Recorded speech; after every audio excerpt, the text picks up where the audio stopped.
going to work on, I'm going to say Warrior 2 specifically, but also with some adaptations or some modifications or just making it a little bit different. One of the things that we're going to work on is Reverse Warrior. So you're going to take a deep breath up. Exhale, swan dive down. Step back with your right, and then windmill yourself to Warrior 2. Now remember, with Warrior 2, our hips and our shoulders should be parallel to that side mat, arms out. Now when we go into Reverse Warrior, you're going to take your hand back to your thigh and reach your other hand up. Now depending on your range of motion, depends how far you go. It might be best for you at this point in time to have that hand back there. To keep the chest parallel here, you might have to only look up, bring your hand to here. Because what happens is if we bring this up, we might end up turning.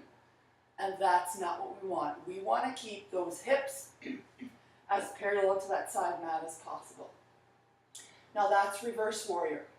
Now when we go and bring that elbow to the front, keeping our chest and shoulders facing that side mat, and bring the other arm over top, that's simply a modification or a change in terms of Warrior 2. And again, you want to keep your shoulders stacked, one above the other, rather than allowing yourself to turn. So again, if this arm up here is too much, you might have to bring it back to here to keep yourself facing the side of the mat, or even down into here. Do your best not to put a whole lot of weight on this arm. All right, so if you're here, then you're going to bring yourself back once again to Reverse Warrior. And another modification would be extend that front leg. And then bring it back down, reach for the front. Inhale, exhale, inhale, and exhale.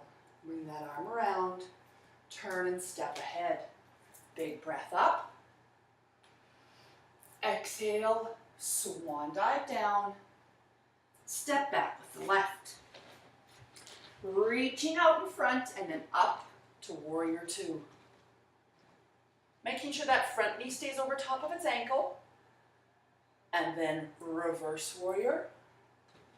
And you'll probably notice that one side will work a little bit better than the other.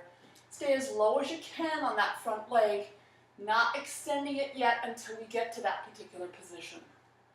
Low as you can. And then reach for the front, arm on the thigh, shoulders stacked. And again, you want to avoid the turn. You want to stay with the shoulders basically facing the side of your mat. As best as you can, keep that weight off the arm that's resting on the thigh. Pushing into both feet. Make sure both of your feet are feeling energy rooting down into the ground. And then reach back. Do your best to keep those legs in the exact same position as they were when you were resting forward. But really it's not a rest because you know how much work that is. And then extend that front leg. And then bring yourself back down. Reach, if you can, shoulders stacked.